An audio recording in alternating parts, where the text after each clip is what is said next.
नमस्कार, मी डॉक्टर सौ अनघा कुलकर्णी.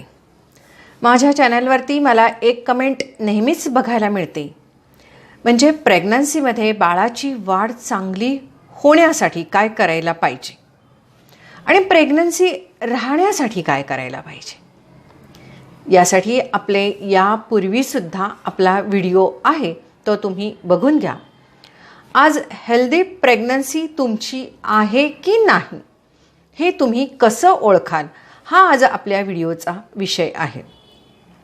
आजकाल बऱ्याच वेळेला तुम्ही डॉक्टरांच्याकडे जाता त्यावेळेला लक्षात येतं की बाळाची वाढ सुरुवातीला चांगली असते आणि नंतर बाळाची वाढ चांगली नाही. यासाठी तुम्हाला प्रेग्नन्सी टर्मिनेट करावी लागते. काही वेळा हे असं वारंवार होतं आणि यासाठी आज मी तुम्हाला तुमची प्रेग्नन्सी हेल्दी आहे की नाही हे तुम्हाला कळण्यासाठी म्हणून काही मी टिप्स देणार आहे. किंवा समजा की तुम्हाला प्रेग्नन्सी आहे की नाही, कारण की बऱ्याच वेळेला काय होतं की पहिल्या 15-20 दिवसामध्ये काही वेळेला अशा गोष्टी केल्या जातात की त्याच्यामुळे पुढे ॲबॉर्शन होतं, ब्लिडिंग होतं. त्यासाठी समजा स्त्री पुरुष एकत्र आल्यानंतर साधारणतः प्रेग्नन्सी जर का राहिली तर तुम्हाला कसं कळायला पाहिजे, कारण की नंतर तुम्ही जेव्हा तुमचे पिरियड मिस होतात त्याच्यानंतर तुम्ही डॉक्टरांच्याकडे जाता आणि मग तुम्हाला कळतं की प्रेग्नन्सी राहिलेली आहे. परंतु त्यामधल्या 15-20 दिवसाचा जो काळ असतो तो खूपच महत्त्वाचा असतो आणि तुम्हाला कळणं खूप आवश्यक आहे की प्रेग्नन्सी राहिलेली आहे. सर्वात पहिली गोष्ट, अगदी स्त्री आणि पुरुष यांच्या बीजांडाचं आणि शुक्राणूचं मिलन झाल्यावरती लगेचच तुम्हाला नेक्स्ट डेपासून काही लक्षणं दिसायलाच लागतात. कारण की शरीरामध्ये जे हार्मोन्समध्ये बदल होतात त्यामुळे ही लक्षणं दिसत असतात. त्यानंतर ती पुढे कंटिन्यू राहतात. त्यामुळे ही जर का लक्षणं तुम्हाला दिसायला लागली तर तुम्ही समजा की तुम्हाला प्रेग्नन्सी राहिलेली आहे आणि पुढे त्यानंतर तुम्ही डॉक्टरांना दाखवून तुम्ही प्रेग्नन्सी टेस्ट करायला काही हरकत नाही. बऱ्याच वेळेला सुरुवातीला प्रेग्नन्सी टेस्ट तुम्ही करता, मात्र ती पॉझिटिव्ह येतेच असं नाही आणि पुन्हा काही वेळेला तुमच्या हातून चुका होतात खाण्यापिण्याच्या किंवा इतरही बाबतीमध्ये आणि ते ब्लिडिंग चालू होतं. म्हणजे समजा तुम्ही फिरायला गेलेला आहे, डोंगर चढायला गेलेला आहे, काही उष्ण पदार्थ खाल्लेले असतील, या पद्धतीच्या काही गोष्टी जर झाल्या पहिल्या काही दिवसामध्ये तर राहिलेली प्रेग्नन्सी ही आपोआपच ब्लिडिंग होऊन निघून जाते. यासाठी हे माहीत असणं फार आवश्यक आहे की तुम्हाला प्रेग्नन्सी राहिली आहे का. अगदी सर्वात पहिली गोष्ट तुम्हाला लक्षात घ्या की समजा तुम्हाला एखाद्या दिवशी सकाळी उठलेला आहात आणि तुम्हाला वास नको वाटत आहेत. घरात चहा केलेला आहे त्याचा वास यायला लागला आहे, घरात कोणीतरी आंघोळ केल्यावर पावडर लावलेली आहे त्याचा वास आलेला आहे, साबणाचा वास येतोय, उदबत्तीचा वास येतोय, सेंट लावलाय तर तो तर उग्र वास येतोय, अगदी घरात फोडणी केलेली आहे आणि जर का तुमच्या लक्षात आलं की त्याचा वास तुम्हाला सहन होत नाही आहे आणि आतून उमासे होत आहेत, कोरड्या उलट्या झाल्यासारखं वाटतंय, अजिबात तोंडात काही घालावंसं वाटत नाही, असं जर तुम्हाला वाटलं तर लक्षात घ्या की कदाचित तुम्हाला प्रेग्नन्सी राहिली असायची ही शक्यता आहे. हे सर्वात पहिलं असलेलं लक्षण आहे. त्याच्यानंतर तुम्हाला लगेचच युरिनरी ट्रॅक्ट इन्फेक्शन होतं. बऱ्याच वेळेला लघवीला जळजळ होते, बाथरूमला गेल्यावरती ओटीपोटामध्ये कळा येतात. हे सुद्धा हे एक लक्षण आहे की तुमच्या शरीरामध्ये चेंजेस व्हायला लागलेले आहेत. छातीमध्ये किंवा ब्रेस्टच्या भोवतीचा जो काळसरपणा आहे तो काळसरपणा वाढायला लागतो. पुढची जी टोकं आहेत ज्याला आपण निप्पल म्हणतो ती प्रचंड दुखायला लागतात, ती अशी टचटचतात म्हणजे अशी फुगतात. ब्रेस्टसुद्धा छातीसुद्धा सूज आल्याप्रमाणे होते. हे सर्व हार्मोनल इम्बॅलन्समुळे होत असतं. अर्थात यासाठी ह्या ज्या महत्त्वाच्या गोष्टी आहेत ह्या तुम्ही लक्षामध्ये घेतल्यात तर तुम्ही समजून जा की कदाचित तुम्हाला प्रेग्नन्सी राहिली असल्याची शक्यता आहे. अंगात बारीक कसकस कणकण आल्यासारखी वाटते.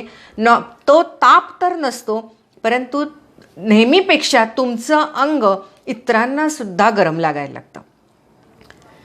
तुम्हाला पाणीसुद्धा प्यावंसं वाटत नाही, जीवावंसं वाटत नाही, नुसतं पडून राहावं, झोपून राहावं असं वाटतं. काहीच करण्याचं मन तुम्हाला होत नाही. त्याला आपण फटीग म्हणतो. तर असं होत असेल तर समजून जा की तुम्हाला प्रेग्नन्सी राहिली असेल. आणि त्याच्यानंतर जेव्हा तुम्ही डॉक्टरांच्याकडे जाता त्यानंतर तुमची प्रेग्नन्सी डिटेक्ट होते, पॉझिटिव्ह येते. त्यानंतर हेल्दी प्रेग्नन्सी आहे की नाही हे तुम्हाला घरातल्या घरात सुद्धा कळून राहतो. लगेच काही जाऊन सोनोग्राफी करायची गरज लागत नाही. आजकाल सगळे डॉक्टर्स करून घेतात, कारण की ह्या नवीन नवीन टेक्नॉलॉजीचा उपयोग हा करून घेतलाच पाहिजे.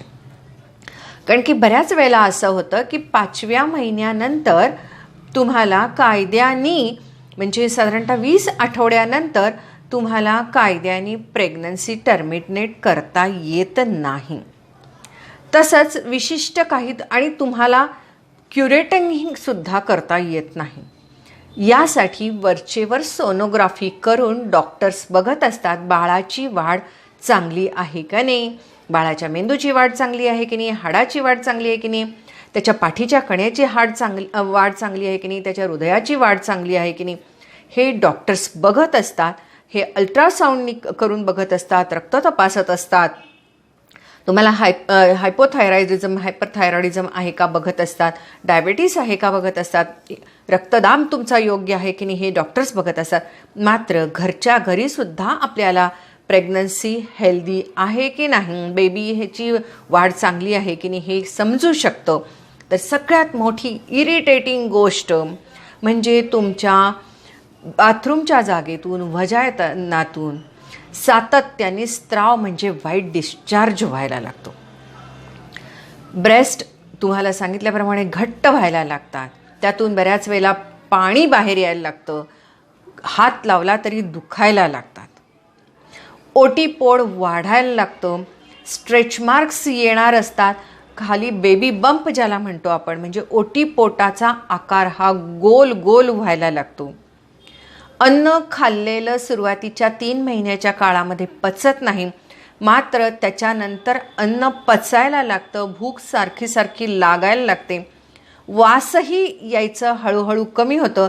परंतु हे जे वास येणं, नॉशिया, मळमळ हे नॉर्मल आहे, ते झालंच पाहिजे. त्यानंतर बेबी जेव्हा 4थ्या महिन्यानंतर बेबी जेव्हा हालचाल करायला लागतं थोडंसं पोटामध्ये, ओटीपोटामध्ये, सुरुवातीच्या काळामध्ये ते खूप लहान असतं, फार हालचाल करत नाही, दिवसभरात फार कमी वेळा ते हलतं, कारण छोटं असतं, त्याची ताकद कमी असते. त्यामुळे आणि गर्भाशयाचा आकारही छोटा असतो अजूनही, त्यामुळे त्याला हालचालीला जागाही नसते.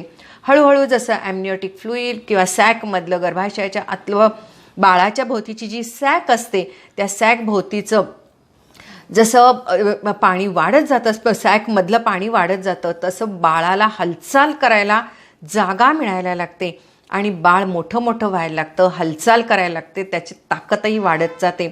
बाळाची वाढलेली हालचाल ही हेल्दी प्रेग्नन्सीचं एक चांगलं लक्षण आहे. पुन्हा त्याच्यानंतर 8व्या महिन्यानंतर बाळ मोठं होतं, सॅकमधलं पाणी त्याला पुरेनासं होतं, कारण की त्याचं वजनही वाढतं, त्यामुळे ते तेवढं हालचाल करत नाही आणि आपण घाबरतो की काय झालं म्हणून. परंतु बऱ्याच वेळेला बाळाचं वाढलेलं वजन, एक्स्ट्रा वजनसुद्धा बाळाची कमी हालचाल आपल्याला जाणवू शकते, म्हणून आपण वरचेवर डॉक्टरांच्याकडे जाणं आवश्यक आहे.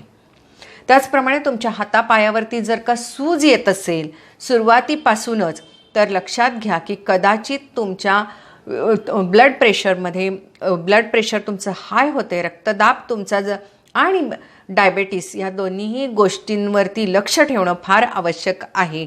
आणि त्यासाठी सुद्धा तुम्ही प्रथमपासूनच त्यावरती लक्ष ठेवायला पाहिजे. बाळाची वाढ चांगली होण्यासाठी कारण की बाळ खूप जास्त जाड होणं हे सुद्धा काही चांगलं लक्षण नाही. आणि एक महत्त्वाची गोष्ट म्हणजे युरिनरी ट्रॅक्ट इन्फेक्शन किंवा बर्निंग सेन्सेशन हे प्रमाणापेक्षा जास्ती होत राहिलं तर हे सुद्धा काही चांगली गोष्ट नाही. डॉक्टरांच्याकडे वेळीच जाणं फार महत्त्वाचं आहे. वरचेवर जर का तुम्हाला स्पॉटिंग किंवा ब्लिडिंग व्हायला लागलं तर ती सुद्धा काही चांगली गोष्ट नाही. ती हेल्दी प्रेग्नन्सी होऊ शकत नाही. त्यामुळे ब्लिडिंग टोटली स्टॉप झालं पाहिजे. व्हाईट डिस्चार्ज हा झाला पाहिजे. ब्रेस्ट टेंडर राहिल्या पाहिजेत. 3 महिन्यानंतर तुम्हाला खाणं पिणं खावंसं वाटलं पाहिजे. तुमचं स्वतःचं वजन वाढलं पाहिजे. जरी मुलींना ते वजन वाढ झालेली नको असली तरी तुमचं वजन वाढलंच पाहिजे. कारण की बाळाचं वजन 2.5 ते 3.5 किलो जन्मतः असतं आणि त्याचप्रमाणे गर्भाशय वाढलेला त्यामधलं ॲम्निओटिक फ्लुइड असतं. त्यामुळे तुमचं खाणं पिणं सुधारून तुम्ही तुमचं वजन वाढवलंच पाहिजे. त्यामुळे योग्य प्रकारे तुमची वाढ होत असेल तर बाळाचीही चांगल्या पद्धतीने वाढ होत असते. बाळाची हालचाल हे त्याच्यासाठी फार मोठं लक्षण असतं की जे आपल्याला जाणवत असतं. तुमच्या बाळाची वाढ चांगली होती आहे. तुमची प्रेग्नन्सी ही एक हेल्दी प्रेग्नन्सी आहे. ह्याची ही आपल्या घरातल्या घरात जाणवून स्वतःला जाणवणारी ही काही लक्षणं आहेत. कारण पूर्वीच्या काळी काही अल्ट्रासाऊंड नव्हतं. मी स्वतःचा माझा अनुभव तुम्हाला सांगते की आमच्या वेळेला एकदाही माझ्या मुलाच्या वेळेला, कारण सोनोग्राफी नव्हतीच मशीन्स आमच्या गावामध्ये, त्यामुळे सोनोग्राफी करण्याचा प्रश्नच नव्हता. तरीसुद्धा डिलिव्हरी नॉर्मल होत होत्या. बाळाची वाढ ही डॉक्टर्स आणि गर्भिणी आणि घरातल्या मोठ्या स्त्रिया यांच्या अनुभवाने ते ठरलं जायचं. त्यामुळे आपल्या घरातील मोठ्या व्यक्तींच्या संपर्कात राहणं, आजूबाजूच्या आज्यांचं ऐकणं आणि डॉक्टरांच्या संपर्कात राहणं हे हेल्दी प्रेग्नन्सीसाठी फार आवश्यक आहे. Happy healthy pregnancy. धन्यवाद.